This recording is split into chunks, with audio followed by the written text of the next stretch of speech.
रूस यूक्रेन युद्ध के बीच ट्रांसनिस्ट्रिया में धमाकों के बाद अब यूक्रेन के पड़ोसी देश मोल्दोवा पर भी रूसी हमले के बादल मंडरा रहे हैं और कयास लगाए जा रहे हैं कि अब रूस मोल्दोवा पर भी हमला कर सकता है। मोल्दोवा यूक्रेन की पश्चिमी सीमा से लगा हुआ देश है और मोल्दोवा करीब 34,000 वर्ग किलोमीटर में फैला हुआ है। मोल्दोवा की सेना भी सीमित है, उसके पास केवल 7,000 सैनिक है और अगर रूस इस पर कब्जा कर लेता है तो यूक्रेन के ओदेसा पर कब्जा करना आसान हो जाएगा। जैसे ही रूस ओदेसा पर कब्जा करेगा वैसे ही यूक्रेन काला सागर से पूर्ण रूप से कट जाएगा और साथ ही मोल्दोवा पर हमला कर रूस उसे यूरोप के करीब जाने से भी रोक सकेगा। रूस मोल्दोवा पर हमला कर पश्चिमी देशों को यह संदेश भी देगा कि अगर उन्होंने यूक्रेन की मदद की तो इस तरह क्षेत्र में और ज्यादा अशांति फैलेगी। और इसी के साथ महायुद्ध में रूस के हमलों में यूक्रेन के कई इलाके तबाह भी हो गए हैं। वहां पर इरपिन के पास एक ऐसे ही इलाके में न्यूज 18 की टीम पहुंची। इरपिन के पास एक पेट्रोल पंप रूसी हमले में पूरी तरह से तबाह हो गया है। इरपिन के पास ताजा हालात का न्यूज 18 रिपोर्टर जसप्रीत कौर ने जायजा लिया। यहाँ पर सब कुछ बर्बाद हो चुका है। ये मशीन तबाह हो चुकी है। जो यहाँ पर कितना पेट्रोल भरा जाता है ये यहाँ पर डिस्प्ले होता था, ये मशीन खराब हो चुकी है और कांच के टुकड़े यहाँ पर जगह जगह नजर आ रहे हैं। तबाही की एक नहीं ऐसी कई सारी तस्वीरें हैं। ये यहाँ पर पिक एंड गो स्टोर था, ये भी पूरी तरीके से बर्बाद हो चुका है। हर तरफ सिर्फ और सिर्फ मलबा है। ये रूसी सेना का तांडव था। आप देखिए यहाँ पर ये शैम्पू वगैरह रखे जाते थे, चॉकलेट्स रखी जाती थी जो आगे डिस्प्ले में होता है। ये यहाँ पर राख टंगा हुआ है। इसके अलावा ये बिलिंग मशीन ये ऐसी ही बिखरी हुई पड़ी है। बहुत सारा सामान जो स्ट्रक्चर है वो पूरी तरीके से नीचे आ चुका है। ये तस्वीरें चौंकाने वाली हैं।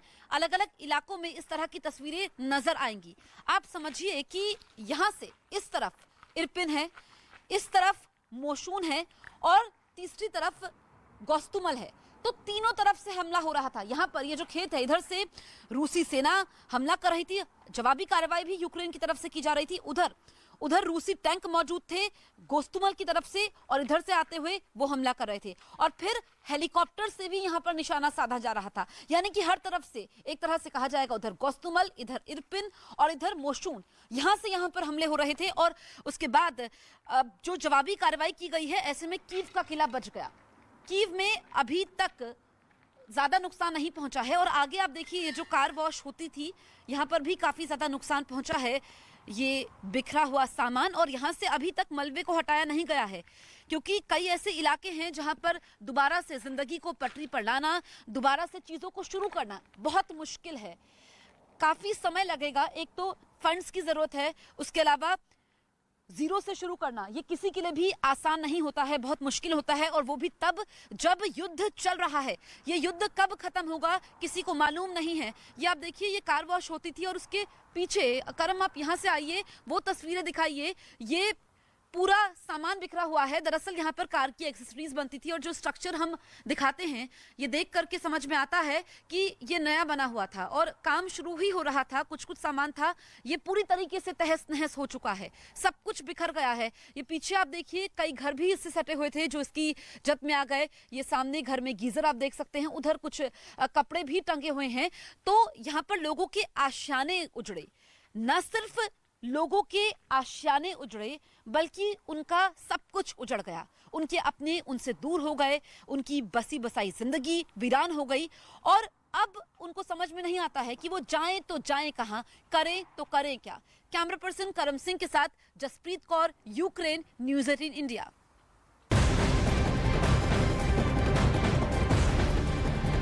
और बड़ी खबर आपको बता दें, अमन चोपड़ा को राजस्थान हाईकोर्ट से बड़ी राहत मिली है। जोधपुर में हाईकोर्ट ने अगले आदेश तक अमन चोपड़ा की गिरफ्तारी पर रोक लगाई है। इससे पहले जयपुर में भी कोर्ट ने अमन चोपड़ा की गिरफ्तारी पर रोक लगाई थी और राजस्थान सरकार से जवाब भी मांगा था। अब अमन चोपड़ा के खिलाफ दर्ज तीनों एफआईआर में राजस्थान हाईकोर्ट की तरफ से रोक लग चुकी है। तो बड़ी राहत यहां पर अमन चोपड़ा को मिल रही है, जहां पर तीनों एफआईआर जो दर्ज की गई थी उस पर अरेस्टिंग पर रोक लगा दी गई है राजस्थान हाईकोर्ट की तरफ से। और भवानी सिंह इस वक्त हमारे साथ जुड़ रहे हैं। भवानी, सुनवाई के दौरान क्या कुछ हुआ? देखिए, बड़ी खबर ये है कि अमन चोपड़ा के खिलाफ तीनों एफआईआर के अंदर रोक लगा दी गई है। पहले राजस्थान हाईकोर्ट जयपुर बेंच ने 2 एफआईआर पर रोक लगाई और आज तीसरी एफआईआर थी जो डूंगरपुर की, उस पर भी रोक लगा दी गई। और कई मौखिक टिप्पणियां की है। जस्टिस जो मेहता थे, जो सुनवाई कर रहे थे, उन्होंने इस पर भी सवाल उठाया था कि अमन चोपड़ा की आखिर गिरफ्तारी क्यों। उन्होंने कहा कि वो एंकर है, अपना काम कर रहे थे और अगर उनसे अगर आपको पूछताछ करनी है तो वो कर सकते हैं, लेकिन क्या 302 के जो हत्या के केस होते हैं उनको आप अरेस्ट नहीं करते हैं, और आप एंकर को इस तरीके से आप गिरफ्तारी क्यों ज़रूरी है।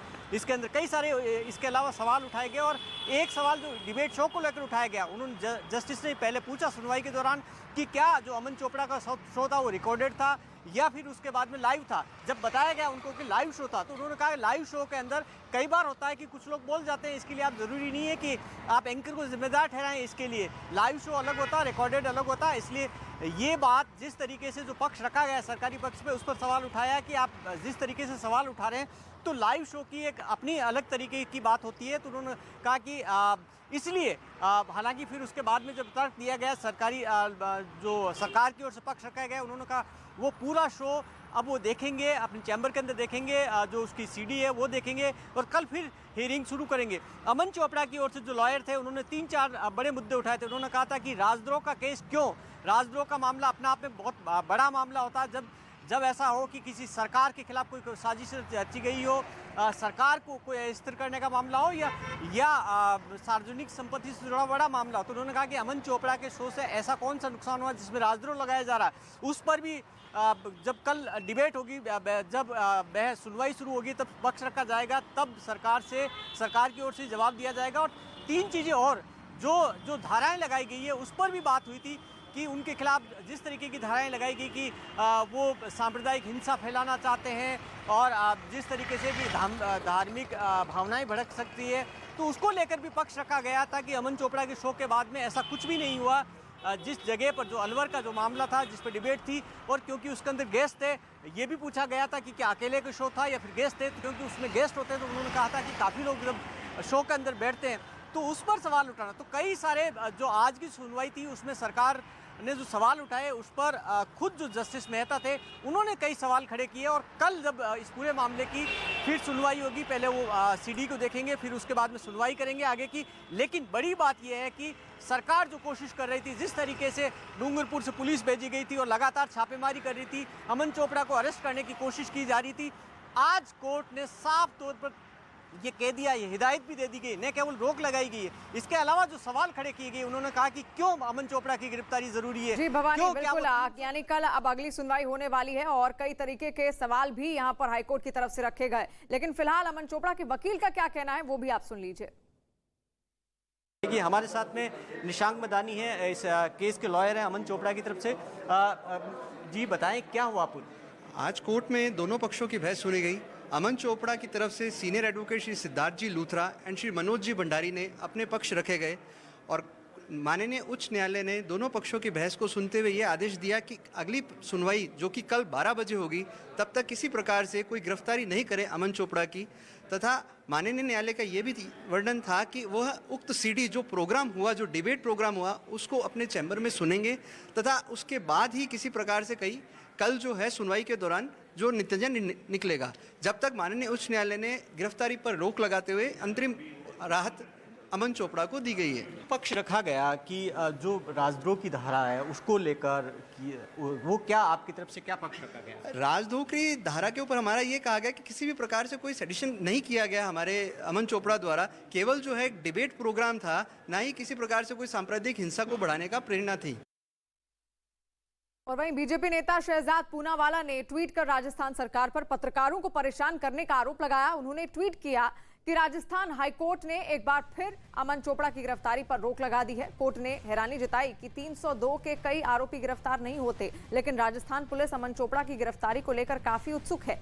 क्या गहलोत आप पुलिस को वापस जाने को कहेंगे और पत्रकारों को परेशान करने के बजाय दंगाइयों और बलात्कारियों को पकड़ेंगे? और भारत की बड़ी financial subscription service money control pro special offer के साथ अपनी 3री वर्षगांठ मना रही है। रोजाना सिर्फ ₹1 में मनी कंट्रोल प्रो सब्सक्राइब करें और ₹1 लाख से ज्यादा के ऑफर पाएं।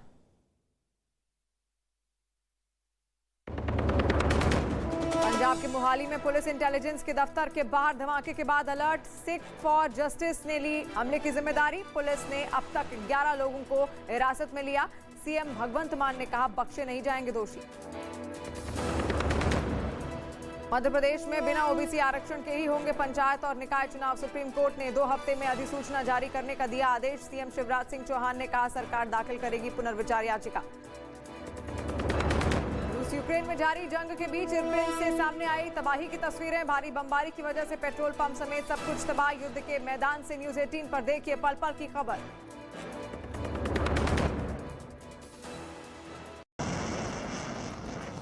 यही नहीं, वीडियो के दूसरे हिस्से में रूसी सेना नदी पर बने एक पुल को मिसाइल से निशाना बनाती नजर आई। पुल से मिसाइल के टकराते ही वहां जोरदार धमाका हुआ जिसने पूरे इलाके को थर्रा दिया। धमाके के बाद वहां आग का बवंडर उठता भी दिखा, जबकि उससे निकलने वाले काले धुएं के गुबार ने पूरे इलाके को ढक लिया। रूस ने लुहांस्क के एक स्कूल को निशाना बनाकर उस पर मिसाइल से हमला कर दिया। रूस की इस हवाई बमबारी से वहां तबाही मच गई। बताया गया कि इस हमले में 60 लोगों की मौत हो गई, जिन्होंने रूसी हमलों के डर से स्कूल के बेसमेंट में शरण ली हुई थी, जहां रूस की मिसाइलों ने ऐसा कहर बरपाया कि वहां मौजूद 90 लोगों में सिर्फ 30 की जान बचाई जा सकी। बताया गया कि रूस के विमानों ने स्कूल की बिल्डिंग पर जोरदार हमला बोला, जिससे वो पूरी तरह ध्वस्त हो गई। 2 मंजिला इमारत का एक हिस्सा तो मानो गायब ही हो गया। ढह चुकी दीवारें और बिल्डिंग को देखकर अंदाजा लगाना मुश्किल नहीं था कि हमला कितना जोरदार रहा होगा। जिसके बाद वहां चारों तरफ मलबा बिखरा दिखा, और वो भी ऐसा कि एक एक ईंट साफ नजर आई। मिसाइल के विस्फोट से वहां मौजूद सामान में आग लग गई, जिसने धीरे धीरे एक बड़े हिस्से को अपनी जद में ले लिया। स्कूल पर हुए इस हमले से संयुक्त राष्ट्र भी दहल गया, जबकि यूक्रेन में रूस की इस करतूत के खिलाफ लोगों का गुस्सा भड़क गया। लोगों ने तो यहाँ तक कह दिया कि रूस के सैनिकों में यूक्रेन के सैनिकों से टक्कर लेने की हिम्मत नहीं बची है। जिसका सबूत है स्कूल की इमारत का ये मलबा, जिसमें दबे लोगों को निकालने के लिए बचाव दल को खासी मशक्कत करनी पड़ी। उनके सामने सबसे बड़ी चुनौती पहले आग को बुझाना था और फिर वहां फंसे लोगों को निकालना। लुहांस्क की सरकार ने दावा किया कि रूस के इस हमले में कम से कम 60 लोगों की जान चली गई। इसके अलावा बचाए गए 30 लोगों में भी कई गंभीर रूप से घायल बताए गए, जिसके बाद रूस के इस रवैये पर यूएन समेत कई देशों में उसकी जमकर आलोचना हुई। वहीं रूसी सेना का एक और टैंक यूक्रेन की सेना की तरफ से बिछाए गए लैंडमाइन या यूं कहें कि बारूदी सुरंग की चपेट में आ गया। ये लैंडमाइन किस इलाके में लगाई गई थी इसका पता नहीं चल सका, लेकिन इसका एक वीडियो यूक्रेन की तरफ से जारी किया गया। और उस वीडियो में पुतिन की सेना का T-72B टैंक दुश्मनों को ध्वस्त करने के लिए तेजी से आगे बढ़ता नजर आया, लेकिन थोड़ी दूर जाने के बाद वो यूक्रेन की सेना की तरफ से बिछाई गई लैंडमाइन की चपेट में आ गया। बारूदी सुरंग पर टैंक के चढ़ते ही वहां जोरदार धमाका हुआ, जिससे पूरा इलाका दहल गया। आसपास काले धुएं का गुबार छा गया। कुछ मिनटों के बाद जब धुआं छटा तो रूस का वो टैंक एक बार फिर आगे बढ़ने लगा, लेकिन इस कोशिश में वो दूसरी बारूदी सुरंग पर चढ़ गया। इसके बाद वहां एक बार फिर तेज धमाका हुआ और उससे निकलने वाला धुआं आसपास के इलाके में फैल गया। यूक्रेन ने दावा किया कि लैंडमाइन की चपेट में आने से रूसी सेना का T-72B टैंक पूरी तरह से तबाह हो गया। इस बीच जंग के 75वें दिन ज़ापोरिज्जिया में यूक्रेन की सेना ने पुतिन की सेना के एक और टैंक को तबाह करने का दावा किया। यूक्रेन की तरफ से यह भी दावा किया गया कि रूसी सेना का वो टैंक हमले के लिए तेजी से आगे बढ़ रहा था, लेकिन उससे पहले ही उन्हें धूल में मिला दिया गया। सबूत के तौर पर यूक्रेन की तरफ से जो वीडियो जारी किया गया, उसमें ज़ापोरिज्जिया के एक इलाके में रूसी सेना का एक टैंक आग की भीषण लपटों में घिरा दिखाई दिया। देखने से ऐसा लगा जैसे कुछ देर पहले ही उसे मिसाइल से निशाना बनाया गया हो।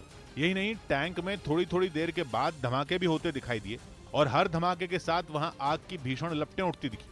आसमान से लिए गए इस वीडियो में टैंक काफी देर तक जलता रहा और उससे निकलने वाला धुआं आसपास के इलाके में फैलता नजर आया। ज़ेलेंस्की की सेना ने यह दावा किया कि इस हमले में रूसी सेना का वो टैंक जलकर पूरी तरह से बर्बाद हो गया। वहीं यूक्रेन के एक इलाके में ज़ेलेंस्की की सेना ने ड्रोन से हमला कर रूसी सेना के लड़ाकू हेलीकॉप्टर मी-8 को नेस्त नाबूद करने का दावा किया। सबूत के तौर पर यूक्रेन की सेना ने इस हमले का एक वीडियो भी जारी किया, जिसमें यूक्रेन की सेना रूसी सेना के लड़ाकू हेलीकॉप्टर मी-8 पर ड्रोन से हमला कर उसे तबाह करती दिखी। जो वीडियो जारी किया गया उसमें हमले से पहले वो हेलीकॉप्टर जमीन पर खड़ा दिखाई दिया और उससे कुछ जवान उतरते नजर आए। मतलब ये कि कुछ देर पहले ही लड़ाकू हेलीकॉप्टर मी-8 वहां सैनिकों के साथ उतरा था और कुछ ही पलों के अंदर उड़ान भरने वाला था। लेकिन तभी ज़ेलेंस्की की सेना ने दुनिया के सबसे आधुनिक और घातक ड्रोन में शुमार बायरक्तार TB2 से उस पर मिसाइल दाग दी। हेलीकॉप्टर से मिसाइल के टकराते ही वहां जोरदार धमाका हुआ। धमाके के बाद वहां आग और धुएं का बवंडर उठता नजर आया। यूक्रेन का दावा है कि इस हमले में रूस का लड़ाकू हेलीकॉप्टर पूरी तरह तबाह हो गया। हालांकि ये जानकारी नहीं दी गई कि इस हमले में रूसी सेना के कितने जवान मारे गए। उधर यूक्रेन ने दावा किया कि उसकी सेना ने पुतिन के सैनिकों पर वहां के एक इलाके में रूस के ही टैंकों से हमला कर दिया। बताया गया कि ये टैंक जंग के दौरान रूसी सेना से जब्त किए गए। जिन्हें कब्जे में लेने के बाद यूक्रेन की सेना ने इनका इस्तेमाल रूस के खिलाफ ही कर दिया, जिसकी कुछ तस्वीरें भी सामने आई। उनमें एक तस्वीर में एक टैंक गोले बरसाता दिखाई दिया। जैसे ही टैंक से दागा गया गोला अपने टारगेट से टकराया, वहां से धूल का गुबार उठता नजर आया। इसके साथ ही यूक्रेन ने जंग के दौरान 100 से ज्यादा रूसी टैंकों को जब्त करने का भी दावा किया, क्योंकि जब यूक्रेन के अलग अलग शहरों में रूसी फौज अपने टैंकों के साथ दाखिल हुई तो उसका सामना पहले तो इलाके के लोगों से हुआ, जिसमें कई टैंकों पर उन्होंने कब्जा कर लिया। इतना ही नहीं, कहा तो यह भी जा रहा है कि जमीन पर हुई लड़ाई में भी कई जगह यूक्रेन की सेना रूस के सैनिकों पर भारी पड़ी और छिपकर वार कर उनके टैंकों को जब्त कर लिया, जिन्हें अब वो रूस के खिलाफ ही इस्तेमाल कर रही है। रूस के खिलाफ जंग में अमेरिका यूक्रेन को लेजर गाइडेड रॉकेट से लैस करेगा, जिसके बाद पुतिन की सेना की टेंशन बहुत ज्यादा बढ़ सकती है, क्योंकि अमेरिका के ये लेजर गाइडेड रॉकेट जंग के मैदान में दुश्मन के टैंकों और बख्तरबंद गाड़ियों का। और बड़ी खबर आ रही है यूक्रेन युद्ध से जुड़ी हुई, जहां पर यूक्रेन से युद्ध की एक और बड़ी खबर। रूस की सेना ने एक बार फिर से अज़ोवस्ताल स्टील प्लांट पर हमले तेज कर दिए हैं और यूक्रेन ने दावा किया है कि रूस ने एक बार फिर से इस स्टील प्लांट पर हमला किया है। रूस की सेना लंबे समय से स्टील प्लांट की घेराबंदी की हुई है और कई बार इस पर हमले किए जा चुके हैं। इससे पहले अज़ोवस्ताल स्टील प्लांट से महिलाओं, बच्चों और बुजुर्गों को निकाला भी गया था। और यूक्रेन की सेना anti tank guided missile system की मदद से भी इन्हें लॉन्च कर सकेगी। इसके अलावा इन्हें मी-17 हेलीकॉप्टर पर भी लोड किया जा सकता है। उधर युद्ध के बीच कनाडा के प्रधानमंत्री जस्टिन ट्रूडो ने अचानक यूक्रेन का दौरा किया। उनकी जेलेंस्की से मुलाकात भी हुई, जिसके बाद उन्होंने पुतिन को चेतावनी दी और आरोप लगाया कि यूक्रेन में वॉर क्राइम के लिए वो जिम्मेदार है और यूक्रेन को भरोसा दिया कि कनाडा उसके साथ है। अचानक यूक्रेन पहुंचे जस्टिन ट्रूडो ने कीव में कनाडा के दूतावास में झंडा भी फहराया, जिसके बाद उन्होंने ये साफ कर दिया कि कनाडा कीव में अपना दूतावास दोबारा खोल रहा है। यही नहीं, खबर है कि वो जंग में तबाह हो चुके इरपिन भी पहुंचे, जिसके बाद ट्रूडो और जेलेंस्की एक साथ मीडिया के सामने आए। इस बीच प्रेस कॉन्फ्रेंस में ट्रूडो ने जेलेंस्की का साथ देने का वादा तो किया ही, पुतिन को चेतावनी भी दी। यही नहीं, बाइडेन की तरह ही उन्होंने भी यूक्रेन में वॉर क्राइम की बात की और इसके लिए पुतिन को जिम्मेदार ठहराया। It is clear that Vladimir Putin is responsible for heinous war crimes. वो यही नहीं रुके, बल्कि उन्होंने ऐलान कर दिया कि जंग में रूस से लड़ने के लिए वो यूक्रेन को हथियारों की लंबी चौड़ी खेप देंगे। Heavy artillery. Today I'm announcing more military assistance, drone cameras, satellite imagery, small arms, ammunition and other supports including funding for demining operations. Canada के प्रधानमंत्री ने यूक्रेन युद्ध पर अमेरिका के राष्ट्रपति बाइडेन से बात भी की थी। कहा जा रहा है कि इस बातचीत में बाइडेन ने कहा कि वो भी यूक्रेन का दौरा करना चाहते हैं। बाइडेन इससे पहले यूक्रेन के पड़ोसी देश पोलैंड का दौरा कर चुके हैं, लेकिन वो यूक्रेन नहीं जा पाए थे। 7 देशों के समूह G7 ने रूस पर नए आर्थिक प्रतिबंधों का ऐलान किया। हालांकि जब प्रतिबंधों की जानकारी सामने आई तो पता चला कि इनमें कुछ भी नया नहीं है। इन 7 देशों ने मिलकर रूस से तेल और गैस के इंपोर्ट पर बैन लगा दिया, लेकिन ये बैन लगाने की कोई डेडलाइन नहीं बताई। बस ये बताया कि रूस पर दबाव बनाने के लिए वो उसके तेल और गैस पर जल्द से जल्द पूरी तरह बैन लगाएंगे। G7 देशों में America, Germany, France, Italy, Britain, Japan और कनाडा शामिल हैं। हैरानी की बात यह कि इन 7 देशों में अमेरिका समेत कुछ देश तो पहले ही इस तरह का ऐलान कर चुके हैं, जबकि जर्मनी और फ्रांस यूरोपियन यूनियन के सदस्य हैं, तो इसलिए वो भी यही बैन लगा चुके हैं। जापान पहले ही कह चुका है कि उसके लिए रूस से इंपोर्ट बंद करना काफी मुश्किल है। यहाँ तक कि जापान का तो रूस में भारी भरकम निवेश भी है। जापान तो उस निवेश को भी हटाने से इनकार कर चुका है, लेकिन जापान ने भी बाकी देशों के सुर में सुर मिलाया और बैन की वकालत कर दी। हालांकि बैन कब तक लागू होगा, इस पर जापान ने भी कोई डेडलाइन नहीं दी। जंग के 2.5 महीने बीत जाने के बाद भी अभी तक रूस के गैस और तेल पर बैन नहीं लग पाया है। कई मुल्क तो ऐसे हैं जो इसको लेकर के अभी तक टाइमलाइन भी नहीं बता पाए हैं। मतलब साफ है कि पश्चिमी देश ऐलान तो करते हैं, लेकिन जब बारी रूस के तेल और गैस की आती है तो उनके हाथ पांव फूल जाते हैं। G7 देशों की जिस मीटिंग में ये फैसला हुआ, उसमें 7 देशों के नेता वीडियो कॉन्फ्रेंसिंग से जुड़े थे। इस मीटिंग में यूक्रेन के राष्ट्रपति जेलेंस्की भी मौजूद रहे। उधर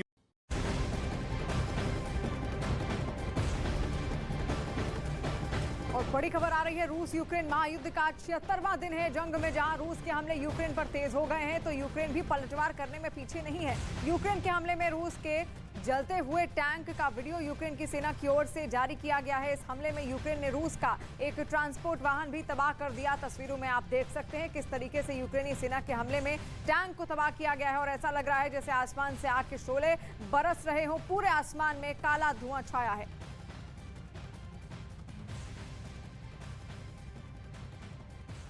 महीने पहले तक रूस को हथियार भेज रहे थे। ऐसा नहीं है कि यूक्रेन में चल रही जंग से पहले तक हालात सामान्य थे या किसी तरह की कोई रोक टोक नहीं थी। 2014 में जब रूस ने क्राइमिया पर कब्जा किया था तभी से रूस की फौज को हथियारों की बिक्री पर रोक लगा दी गई थी, लेकिन फिर भी यूरोप के बड़े देश कारोबारी फायदे के लिए रूस को हथियार बेचते रहे। और अब वही देश जिन्हें कुछ महीने पहले तक मुनाफा प्यारा था वो रूस से यूरोप को खतरा बता रहे हैं। Working party on conventional arms exports नाम की संस्था ने इससे जुड़े आंकड़े जारी किए। संस्था का दावा है कि यूरोप के देश खुद उसे हथियारों के सौदों से जुड़ी जानकारी देते हैं, जिनके आधार पर यह रिपोर्ट बनाती है। इस रिपोर्ट के मुताबिक अकेले फ्रांस ने 152 मिलियन यूरो मतलब करीब 1200 करोड़ रुपए के हथियार 2014 से 2020 के बीच रूस को बेचे। जर्मनी भी पीछे नहीं है। जर्मनी ने 122 मिलियन यूरो मतलब करीब 1000 करोड़ रुपए के हथियार इस दौरान रूस को बेचे। इटली ने भी 22 मिलियन यूरो से ज्यादा की सेना के इस्तेमाल वाली गाड़ियां रूस को भेजी। भारतीय रुपयों में यह कीमत करीब 180 करोड़ रुपए हुई। इसके अलावा ऑस्ट्रिया, बुल्गारिया और चेक रिपब्लिक समेत यूरोप के कुल 10 देश जिन्होंने हथियार और सेना के इस्तेमाल की चीजें रूस को एक्सपोर्ट की। वहीं 2 महीने से लंबे वक्त से जंग के मोर्चे पर डटे यूक्रेन में तेल की किल्लत बढ़ गई। हालात ऐसे हो गए कि वहां पेट्रोल खरीदने की एक सीमा तय करनी पड़ गई।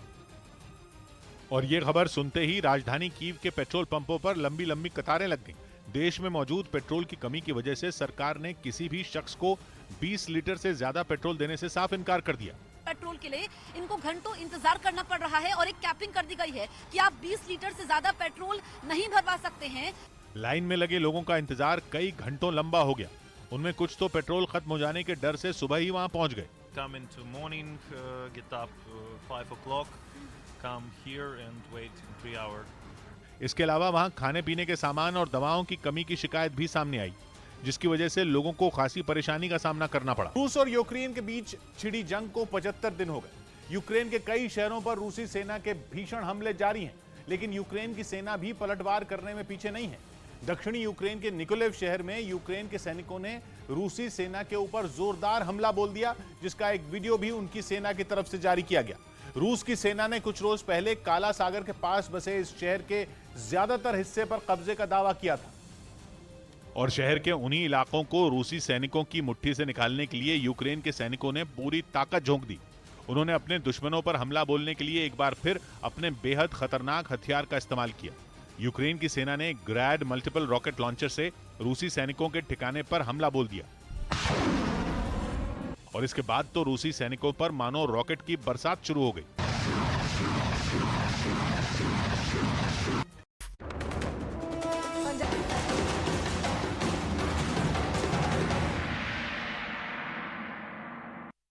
नमस्कार, न्यूज 18 इंडिया देख रहे हैं आप और मैं हूं आपके साथ शिवानी पांडे। अमेरिका की नाराजगी यूक्रेन को भारी पड़ सकती है और खबर है कि इंटेलिजेंस लीक पर बाइडेन नाराज हैं। व्हाइट हाउस ने अपने बयान में इसकी जानकारी दी है और यूक्रेन को संभल कर चलने की नसीहत भी दी है।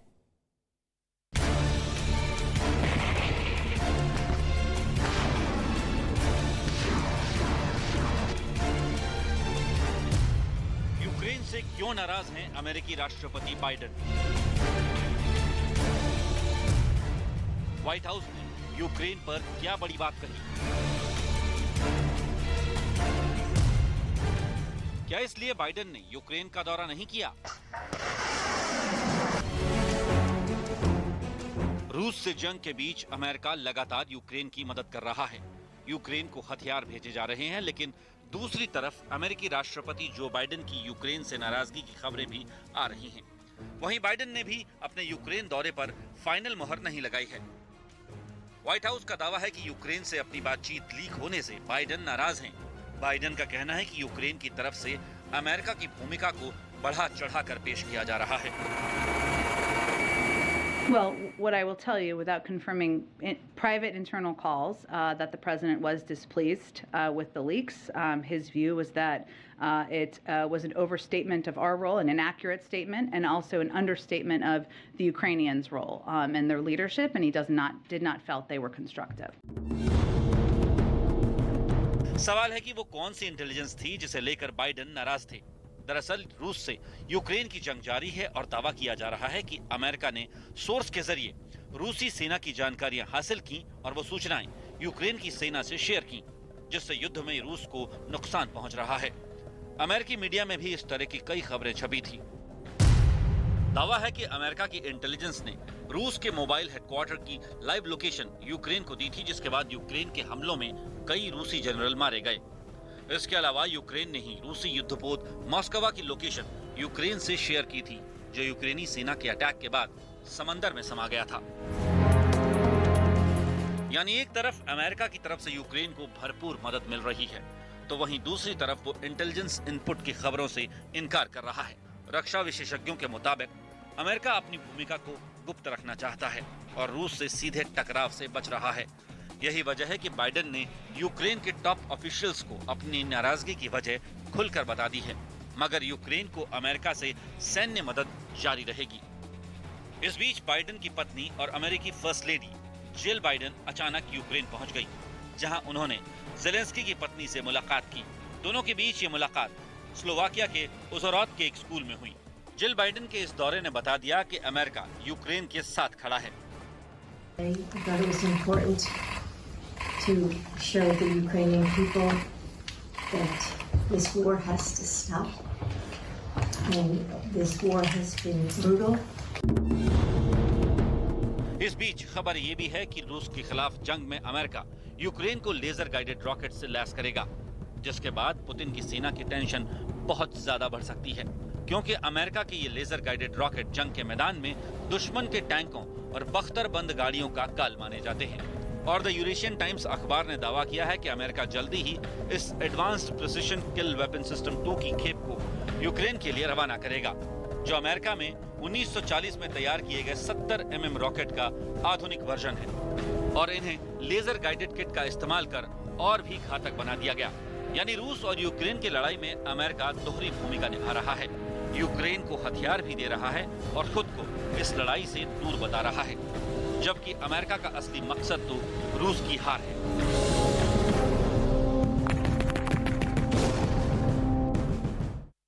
और एक तरफ रूस यूक्रेन पर हमले कर रहा है, तो दूसरी तरफ यूक्रेन भी रूस को काफी नुकसान पहुंचा रहा है। यूक्रेन के कई शहरों को रूस मलबे के ढेर में तब्दील कर चुका है, तो वहीं यूक्रेन ने भी रूस के कई सैन्य ठिकानों को तबाह कर दिया है। हम आपको रूस यूक्रेन युद्ध की 10 तस्वीरें बता रहे हैं जो यूक्रेन में फैली तबाही की गवाही दे रही हैं।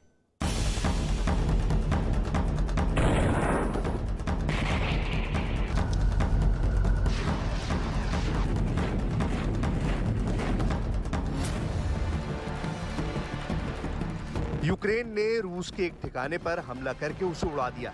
यूक्रेन की सेना ने रूस के एक ठिकाने पर तोप से भारी बमबारी की।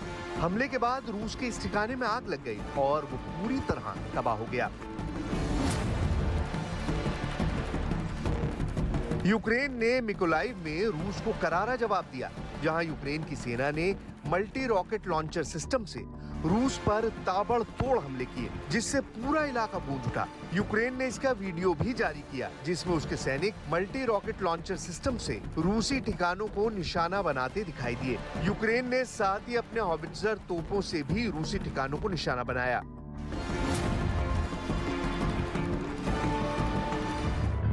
रूस ने यूक्रेन के लीव में मिसाइल से हमला किया। लीव में रूस के हमले में 4 लोगों की मौत हो गई, जबकि कई घायल हो गए। हमला इतना जोरदार था कि काफी दूर तक धुएं का गुबार दिखाई दिया। यूक्रेन ने रूस के एक टैंक पर हमला कर उसे पूरी तरह से कबाड़ में तब्दील कर दिया। हमले के बाद यूक्रेन के सैनिकों ने इस टैंक पर कब्जा कर लिया और टैंक को नष्ट करने का जश्न मनाते दिखाई दिए। ओडेसा में रूस ने एक रिहायशी इलाके में मिसाइल से हमला किया। इस हमले में होटल के अंदर रखा सारा सामान नष्ट हो गया और होटल पूरी तरह मलबे के ढेर में तब्दील हो गया। हमला इतना भीषण था कि कई फीट ऊपर तक धूल का गुबार उठता दिखाई दिया। रूस ने दावा किया कि उसने यूक्रेन के एक वॉरशिप और पंटून पुल को तबाह कर दिया। रूस की ओर से इसका एक वीडियो भी जारी किया गया जिसमें एक पुल पर मिसाइल अटैक किया गया। मिसाइल के पुल से टकराते ही जोरदार धमाका हुआ और पुल के परखच्चे उड़ गए। यूक्रेन ने रूस के एक और टैंक को उड़ा दिया। पूर्वी यूक्रेन में रूसी टैंक यूक्रेन की सेना की बिछाई एंटी टैंक माइंस का शिकार हो गया। जैसे ही टैंक बारूदी सुरंग पर चढ़ा, जोरदार धमाका हुआ और टैंक के परखच्चे उड़ गए। खार्किव में रूस के हमले का यूक्रेन ने करारा जवाब दिया। रूस के एक ठिकाने को यूक्रेनी सैनिकों ने तबाह कर दिया। यूक्रेन की ओर से दावा किया गया कि रूस के एक फौजी ठिकाने में काफी गोला बारूद और रॉकेट रखे हुए थे जिसे उसने हमले में बर्बाद कर दिया। यूक्रेन ने खार्किव में रूसी सेना के एक ठिकाने पर मिसाइल हमला कर उसे तबाह कर दिया। जहां पर यह हमला हुआ वहां रूसी सेना का एक बड़ा बेस था जहां बड़ी संख्या में टैंक और हथियार रखे थे। यूक्रेन ने इस ठिकाने पर एक के बाद एक कई मिसाइल हमले किए और रूस को बड़े नुकसान का दावा किया। यूक्रेन ने एक और रूसी ठिकाने को निशाना बनाकर उसे तबाह कर दिया। सामने आई तस्वीरों के मुताबिक यूक्रेन ने पूर्वी यूक्रेन में बनाए गए रूसी ठिकाने पर एक के बाद एक करीब 15 हमले किए और रूसी बख्तरबंद गाड़ियों को तबाह कर दिया। और यूक्रेन पर रूस के हमले ने चीन की चाहत और ज्यादा बढ़ा दी है। चीन अब ताइवान के पास नया युद्धाभ्यास कर रहा है और इस वॉर एक्सरसाइज में चीन की नौसेना ने अपना सबसे बड़ा हथियार उतार दिया है। इस रिपोर्ट को देखेंगे तो आपको पता चलेगा कि शी जिनपिंग के इरादे ठीक नहीं है, क्योंकि अब तो जापान ने भी ऐसी बात कह दी है कि अमेरिका की नींद उड़ चुकी है।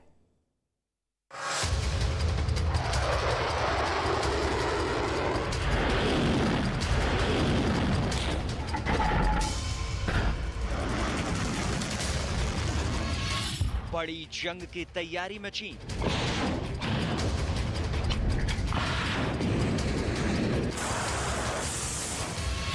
ताकत बढ़ा रही है शी की सेना।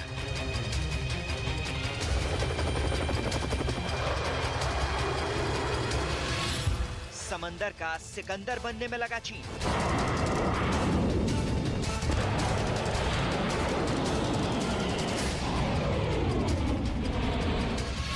शी जिनपिंग का बहुत बड़ा षड्यंत्र।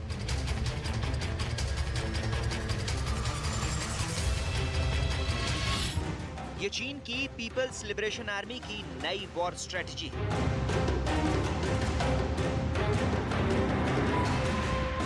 समंदर में अपने महाबली का ऐसा प्रदर्शन कि देखने वाला कांप जाए।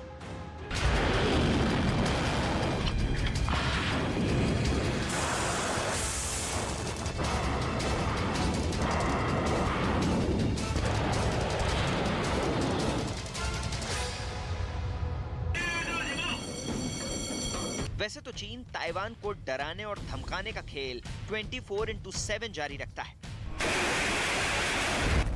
लेकिन रूस यूक्रेन जंग के बीच ताइवान के ठीक बगल में युद्धाभ्यास कर चीन जताना चाहता है कि जिस तरह पुतिन ने यूक्रेन पर हमला किया तो उसे रोकने वाला कोई नहीं मिला, उसी तरह चीन जब चाहे ताइवान को मसल देगा, उस पर चीन का झंडा फहरा देगा।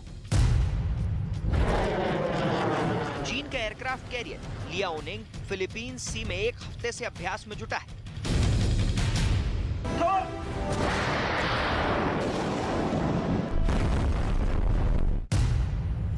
चीन के ग्लोबल टाइम्स में छपे एक लेख के मुताबिक एयरक्राफ्ट कैरियर लियाओनिंग ताइवान की पूर्वी दिशा में अभ्यास में जुटा है। ग्लोबल टाइम्स के मुताबिक ताइवान से जंग होने की हालत में एयरक्राफ्ट कैरियर लियाओनिंग अमेरिका और जापान को ताइवान की मदद करने से रोकेगा, जबकि जापान के रक्षा मंत्रालय के मुताबिक ये कैरियर लगातार ताइवान की ओर बढ़ रहा है।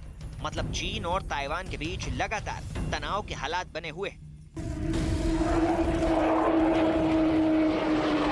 युद्धाभ्यास के बीच चीन की सेना के 18 लड़ाकू जहाज, जिसमें H-6 बॉम्बर और J-16 फाइटर जेट शामिल थे, इनके ताइवान के इलाके में घुसने की घटना सामने आई थी। ताइवान के विदेश मंत्री जोसेफ वू ने उम्मीद जताई थी कि चीन के ताइवान पर हमला करने की स्थिति में दुनिया यूक्रेन युद्ध के समान ही चीन पर प्रतिबंध लगाएगी।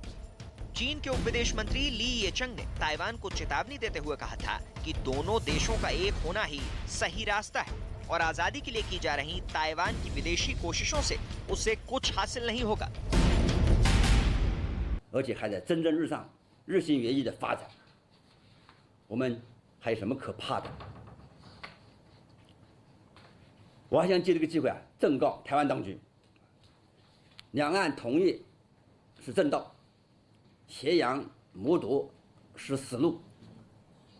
中国必须统一，也必然统一，这是历史大势，不可阻挡。 सवाल है कि ताइवान के खिलाफ शी जिनपिंग आखिर चाहते क्या है? क्या चीन किसी बड़े युद्ध की तैयारी में लगा है? युद्धपोत दिखाकर क्या चीन दुश्मनों को डराना चाहता है? क्या ये बाइडेन को शी जिनपिंग की सीधी चेतावनी है या फिर ताइवान पर दबाव बनाने का प्लान है? 近来，美国也不断在中国的家门口秀肌肉，拼凑各种反华小圈子，甚至在台湾问题上大做文章，试探红线。 这不是亚太版的北约东扩又是什么呢？如果任其发展，最终会把亚太推入火坑。我要强调的是，中国坚持和平发展，把矛头对准中国毫无道理。在亚太复制乌克兰危机的图谋也绝不会得逞。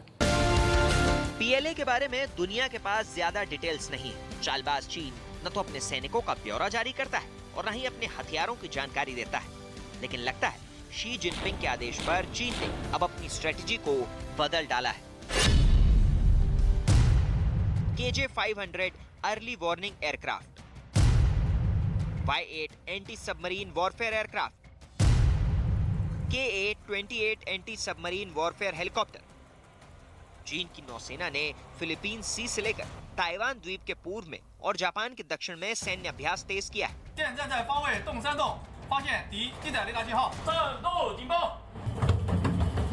चीन की ओर से ताइवान पर कार्रवाई के दौरान बाहरी हस्तक्षेप को रोकने के मकसद से ये अहम जगह है। ताइवान को लेकर चीन के रुख को देखते हुए जापान भी नाप तोलकर कदम रख रहा है। जापान के प्रधानमंत्री किशिदा ने बड़ा बयान दिया है कि यूक्रेन जैसी जंग पूर्वी एशिया में भी हो सकती है। ताइवान सरकार लगातार कहती रही है कि वो यूक्रेन युद्ध से सबक ले रही है और चीन के ताइवान पर हमला करने की हालत में यूक्रेन की तरह ही चीन को जवाब भी देगी। दरअसल चीन साउथ चाइना सी के बड़े हिस्से पर अपना दावा करता है। इसे लेकर वो Taiwan, Vietnam, Philippines, Malaysia, Indonesia और ब्रुनेई के साथ भी उलझ चुका है। खासकर ताइवान इस वक्त चीन की नजरों में सबसे बड़ा कांटा है। खुद अमेरिकी सेना ये आशंका जता चुकी है कि चीन कभी भी ताइवान पर हमला कर सकता है। अंदेशा है कि जैसा रूस ने यूक्रेन में किया है, वैसा ही चीन ताइवान में करने की साजिश तैयार कर चुका है। बस हरी झंडी दिखाना बाकी है। असल में चीन के सामने ताइवान की ताकत कहीं भी नहीं ठहरती। दोनों देशों में अगर लड़ाई हुई तो चीन के पास इतनी ताकत है कि वो बस 2 घंटों के अंदर खेल खत्म कर सकता है। कई जानकारों का मानना है कि जब तक अमेरिका आएगा उससे पहले ही खेल खत्म हो जाएगा।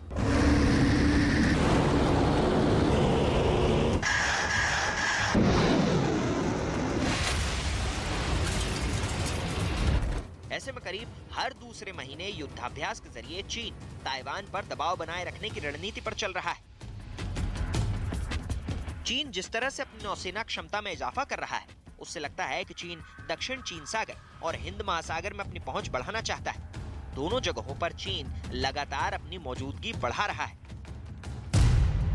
यहाँ तक कि 35 लाख वर्ग किलोमीटर वाले दक्षिण चीन सागर में चीन ने एक आर्टिफिशियल द्वीप भी बना लिया है, जो बंदरगाह से लेकर हवाई पट्टी से लैस है।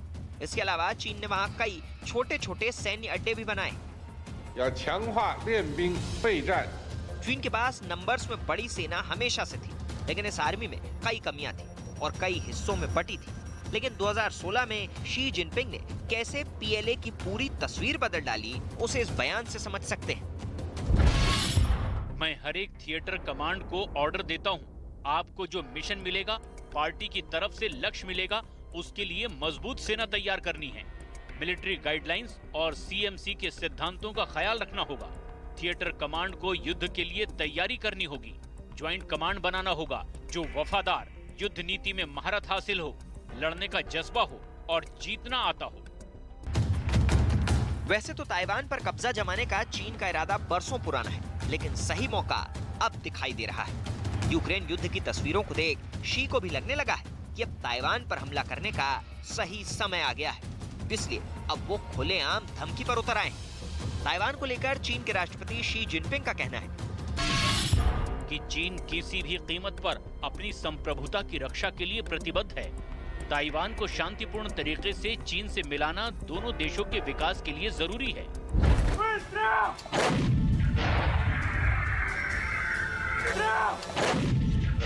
जब से रूस ने यूक्रेन में जंग शुरू की है, तब से एशिया में ताइवान को लेकर नए युद्ध का खतरा मंडराने लगा है।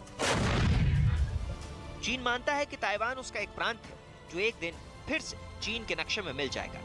दूसरी ओर ताइवान खुद को एक आजाद देश मानता है। ताइवान का अपना अलग संविधान है, चीन से अलग चुनी हुई सरकार है, ताइवान की अलग सेना है।